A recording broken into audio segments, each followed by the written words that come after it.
Hello students, आपका मेरे channel विकास education point पर स्वागत है। विद्यार्थियों, आज मैं आपको शिक्षा निदेशालय राष्ट्रीय राजधानी क्षेत्र दिल्ली द्वारा दी जाने वाली क्लास 9th के सामाजिक विज्ञान विषय से कार्यपत्रक या वर्कशीट 2 का अध्ययन करेंगे। विद्यार्थियों, यह कार्यपत्रक 8 जुलाई 2021 की है। आइए अध्ययन करते हैं। आज का हमारा उप विषय है ग्लोब पुनरावृत्ति। बच्चों, ग्लोब पृथ्वी का लघु रूप में एक वास्तविक प्रतिरूप है। ग्लोब विभिन्न आकार एवं प्रकार के हो सकते हैं। बड़े ग्लोब जो आसानी से एक स्थान से दूसरे स्थान तक नहीं ले जा सकते हैं। पॉकेट में रखने योग्य छोटे ग्लोब तथा गुब्बारे जैसे ग्लोब जिनमें हवा भरी जा सकती है एवं आसानी से एक स्थान से दूसरे स्थान तक ले जा सकते हैं। ग्लोब को पृथ्वी की तरह घुमाया भी जा सकता है। ग्लोब पर देशों, महाद्वीपों, महासागरों को उनके सही आकार में दिखाया जा सकता है। इस प्रकार ग्लोब पृथ्वी का लगभग समान स्वरूप है। ग्लोब की ऊपरी बिंदु उत्तर ध्रुव तथा दक्षिणतम बिंदु दक्षिणी ध्रुव कहलाता है। बच्चों, ये है आपका जैसे ग्लोब है, ठीक है।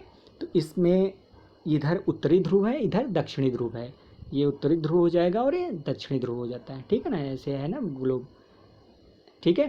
तो यहाँ पर ये उत्तरी ध्रुव हो जाएगा, ये वाला पोर्शन, और इधर दक्षिणी ध्रुव हो जाएगा, ठीक है। पृथ्वी का काल्पनिक अक्ष इन्हीं दो बिंदुओं के बीच की धुरी है, जिसमें चारों ओर पृथ्वी पश्चिम से पूर्व की दिशा की ओर घूमती है, जिससे दिन व रात बनते हैं। जैसे ये है ना बच्चों, ये है, यहाँ उत्तरी ध्रुव हो गया, ये दक्षिणी ध्रुव हो गया, ये हो गया, ठीक है ना, ग्लोब हो गया। तो यहाँ पर ये इसी के सापेक्ष घूमता रहता है, ठीक है ना, ठीक है। तो ये है, इसी के सापेक्ष घूमता रहता है, जिससे कि दिन रात होते हैं। इसे पृथ्वी की घूर्णन गति कहते हैं। पृथ्वी जो स्वयं घूमती है तो उसे घूर्णन गति कहते हैं, घूर्णन कहते हैं, पृथ्वी का घूर्णन कहते हैं। पृथ्वी के अपने अक्ष पर 23.5 डिग्री के झुके होने के साथ साथ सूर्य के चारों ओर चक्कर लगाने से ही ऋतुएं बनती हैं। यह पृथ्वी की परिक्रमण गति कहलाती है। ये जो पृथ्वी है ये सूर्य के चारों ओर परिक्रमा करती है, जो कि 365 दिन लगते हैं। इसमें 365 दिन और 6 घंटे एक साल लगता है। यह अतिरिक्त 6 घंटे 4 साल बाद एक दिन बन जाता है और प्रत्येक चौथा वर्ष 366 दिन होता है और एक लीप वर्ष कहलाता है। ग्लोब पर अक्षांश और देशांतर नामक काल्पनिक रेखाएं भी हैं। बीचों बीच स्थित 0 डिग्री अक्षांश विषुवत वृत्त कहलाता है, ठीक है। जैसे ये ग्लोब है ना, इसमें ये जो बीचों बीच का पोर्शन है इसे हम विषुवत वृत्त कहते हैं, ठीक है। ये 0 डिग्री इसका मान होता है, ठीक है। इसके ऊपर वाला भाग उत्तरी गोलार्ध और नीचे वाला भाग दक्षिणी गोलार्ध। ये उत्तरी गोलार्ध हो गया, ये पूरा उत्तरी गोलार्ध हो गया, ठीक है। और इधर का पूरा भाग जो है वो दक्षिणी गोलार्ध हो गया बच्चों, दक्षिणी गोलार्ध कहलाता है। इसी प्रकार बीचों बीच स्थित 0 डिग्री देशांतर प्रमुख यामोत्तर कहलाता है। ऐसे बीचों बीच ये जो है, ये है ना देशांतर, ये देशांतर वाला जो है प्रमुख यामोत्तर कहलाता है। यहाँ यह जो है 180 देशांतर के साथ लगभग मिलकर पृथ्वी को 2 अन्य गोलार्धों में बांटता है, जिसे पूर्वी भाग को पूर्वी गोलार्ध और पश्चिमी भाग को पश्चिमी गोलार्ध कहा जाता है। जैसे इधर वाले पूरे पोर्शन को क्या कहेंगे, पूर्वी गोलार्ध, और इधर वाले पोर्शन को क्या कहेंगे, पश्चिमी गोलार्ध हो जाएगा बच्चों, ठीक है। चलिए, कर्क रेखा 23.5 डिग्री उत्तरी अक्षांश है और मकर रेखा 23.5 डिग्री दक्षिणी स्थान है। कैसे, जैसे ये हो गया, ये विषुवत वृत्त हो गया 0 डिग्री, यहाँ से 23.5 डिग्री इधर है, 23.5 डिग्री दक्षिण की तरफ जो है ये मकर रेखा है। क्या, कौन सा, मकर रेखा। और इधर 23.5 डिग्री पे बच्चों, यहाँ 23.5 डिग्री पर ये कर्क रेखा है, ठीक है। ध्यान से समझिएगा बच्चों, आराम से, बहुत आसानी से समझ में आ जाएगा, ठीक है। आर्कटिक रेखा 66.5 डिग्री उत्तरी अक्षांश है और अंटार्कटिक रेखा 66.5 डिग्री दक्षिणी अक्षांश है। यह रेखा या वृत्त ही उष्ण, शीतोष्ण और शीत नामक 3 प्रमुख ताप कटिबंध बनाते हैं बच्चों। इसे आइए इस मैप में देखते हैं बच्चों। तो यहाँ पर ये वाला जो पोर्शन है देखिए, ये वाला 66.5 डिग्री का है उत्तरी गोलार्ध के पास, ये देख रहे हैं 66.5 डिग्री उत्तरी अक्षांश आर्कटिक रेखा है, ये आर्कटिक रेखा है। और इधर जो है ये दक्षिणी अक्षांश में, ये कौन सा है बच्चों, दक्षिणी अक्षांश है ये तो पहले आर्कटिक रेखा 66.5 डिग्री उत्तरी अक्षांश है, और अंटार्कटिक, ये वाला अंटार्कटिक है जो कि 66.5 डिग्री जो है वो दक्षिणी अक्षांश है। ये रेखाएं जो है उष्ण, शीतोष्ण और शीत नामक 3 प्रमुख ताप कटिबंध बनाते हैं। ठीक है, तो इसमें आप देखेंगे साफ साफ यहाँ पर देखिए ये विषुवत वृत्त है, और यहाँ 23.5 डिग्री पर कर्क रेखा गया है, यहाँ पर 23.5 डिग्री पर मकर रेखा गया है। इसके बीच का जो पोर्शन हो गया बच्चों, ये जो है ये उष्ण कटिबंध बन रहा है। ठीक है ना। उसके बाद 66.5 डिग्री पर इधर देखिए अंटार्कटिका हो गया, इधर आर्कटिक हो गया। ठीक है ना। अब इसके बीच का जो भाग बच रहा है ये क्या है, उत्तरी शीतोष्ण कटिबंध है, और इधर का दक्षिणी शीतोष्ण कटिबंध हो गया। ठीक है। और जो यह बीच का जो भाग यहाँ का बच गया है पूरा, ये शीत कटिबंध है, उत्तरी शीत कटिबंध हो गया, और यहाँ दक्षिणी शीत कटिबंध हो गया। ठीक है। मुझे पूरा आशा है बच्चों आप लोगों को अच्छे से समझ आ गया होगा। अगर फिर भी कोई दिक्कत हो रहा है तो आप पुनः पूछ सकते हैं। ठीक है, कमेंट करके पूछ लेंगे, आपको पुनः बताया जाएगा। विश्व में कुल 7 महाद्वीप और 5 महासागर हैं। हमारा देश भारत एशिया महाद्वीप में है।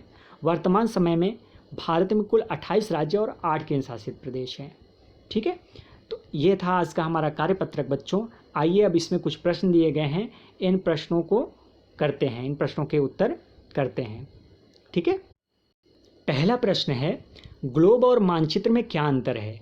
तो इसका आंसर होगा बच्चों, ग्लोब तथा मानचित्र में अंतर। ग्लोब त्रिविमीय होता है, जबकि मानचित्र किसी प्रदेश का द्विविमीय प्रदर्शन है। ग्लोब बिल्कुल पृथ्वी का डुप्लीकेट होता है, जबकि मानचित्र किसी प्रदेश की भौतिक विशेषताओं का प्रदर्शन करता है। ग्लोब की अपेक्षा मानचित्र में ज़्यादा डिटेल होती है, जैसे सीमाएं, रेल मार्ग, जलवायु, दिशाएं आदि। ठीक है। चलिए बच्चों, एक ग्लोब का चित्र बनाकर इसके दोनों ध्रुवों और चारों गोलार्धों को अंकित करके उनके नाम लिखने हैं। तो बच्चों यहाँ पर देखिए मैंने एक फिगर लगा रखा है, आप इस प्रकार से चित्र बना लेंगे। यहाँ पर देखिए नॉर्थ पोल है, ये साउथ पोल है, उत्तरी गोलार्ध और उत्तरी ध्रुव और दक्षिणी ध्रुव, ये इक्वेटर है, मतलब भूमध्य रेखा हो गया। ठीक है, विषुवत रेखा जिसे कहते हैं। और बच्चों यहाँ पर इसमें देखिए ये वाला जो है मानक यामोत्तर रेखा है, इसे क्या कहते हैं बच्चों, प्राइम मेरिडियन, अर्थात ग्रीनविच रेखा। बच्चों पृथ्वी पर 0 डिग्री देशांतर पर, ये 0 डिग्री देशांतर पर खींची गई मध्याह्न रेखा प्रधान यामोत्तर या ग्रीनविच रेखा कहलाती है। दुनिया का मानक समय इसी रेखा से निर्धारित किया जाता है। लंदन के एक शहर ग्रीनविच इसी रेखा पर स्थित है, इसलिए इसे ग्रीनविच रेखा भी कहते हैं। ठीक है, तो इस प्रकार से आपको इसका फिगर बना लेना है। चलिए नेक्स्ट क्वेश्चन देखते हैं बच्चों। क्वेश्चन नंबर 3, पृथ्वी की घूर्णन और परिक्रमण गतियों में क्या अंतर है? बच्चों उसमें वर्कशीट में लिखा भी गया है और यहाँ से भी आप लिख सकते हो, हमने भी लिख दिया है। ठीक है। घूर्णन, पृथ्वी अपनी धुरी के चारों ओर पश्चिम से पूर्व की ओर घूमती है, इसे घूर्णन गति कहते हैं। इससे दिन व रात होते हैं। और परिक्रमण क्या होता है बच्चों? पृथ्वी निश्चित कक्षा में सूर्य के चारों ओर चक्कर लगाती है। पृथ्वी द्वारा सूर्य का एक चक्कर लगाने में 365 दिन लगता है। 365 दिन और 6 घंटे भी लगते हैं बच्चों, ये भी लिख सकते हो। इसे परिक्रमण कहते हैं। ठीक है। चलिए नेक्स्ट क्वेश्चन है, प्रमुख ताप कटिबंधों का चित्र द्वारा दिखाइए। तो प्रमुख ताप कटिबंध बच्चों अभी हमने आपको समझाया था, यहाँ पर एक फिगर है, इस फिगर में भी देख लेते हैं। प्रमुख ताप कटिबंध कौन कौन से हैं देखिए बच्चों। एक तो ये हो गया विषुवत रेखा हो गया, भूमध्य रेखा जिसे कहते हैं 0 डिग्री पर। ये हो गया आपका मकर रेखा दक्षिण साइड में। इधर हो गया कर्क रेखा 23.5 डिग्री पे उत्तरी गोलार्ध में। बच्चों ये बीच का पूरा पोर्शन उष्ण कटिबंधीय क्षेत्र हो गया। इसके बाद 66.5 डिग्री पे ये उत्तरी गोलार्ध में है, और 66.5 डिग्री पे इधर दक्षिणी गोलार्ध पे एक रेखा है, ये है ये जो है इसके दोनों के बीच का जो पोर्शन है ये क्या हो गया, दक्षिणी शीत कटिबंध, और इधर उत्तरी शीतोष्ण कटिबंध, मतलब दक्षिणी शीतोष्ण कटिबंध उत्तरी शीतोष्ण कटिबंध। और इसके ऊपर का, इसके बाद का जो पोर्शन है ये दक्षिणी शीत कटिबंध है, और ये उत्तरी शीत कटिबंध हो गया। ठीक है बच्चों, तो इस प्रकार से इसका फिगर बना लेंगे और समझ लेंगे। नहीं समझ में आएगा बच्चों, पुनः आप पूछ सकते हैं, पुनः बताया जाएगा। रिक्त स्थान भरना है। विश्व में कुल 5 महासागर और 7 महाद्वीप हैं। भारत एशिया महाद्वीप में स्थित है। वर्तमान में भारत में कुल 28 राज्य और 8 केंद्र शासित प्रदेश हैं। पृथ्वी पर स्थित प्रमुख महाद्वीपों और महासागरों को विश्व के मानचित्र की सहायता से ढूंढकर लिखना है। तो बच्चों हमने यहाँ लिख दिया है, आप इस प्रकार से इसको लिख लीजिएगा। प्रमुख महाद्वीप कौन कौन से हैं? एशिया, उत्तरी अमेरिका, दक्षिणी America, Europe, Africa, Antarctica, Australia. और प्रमुख महासागर हैं प्रशांत महासागर, अटलांटिक महासागर, हिंद महासागर, आर्कटिक सागर और दक्षिणी महासागर। तो यह था आज का हमारा कार्यपत्रक बच्चों। कोविड-19 जैसे महामारी से सुरक्षित रहने के लिए हमें नियमित रूप से मास्क पहनने की आवश्यकता है। यह कार्य हम सभी को करना है। धन्यवाद।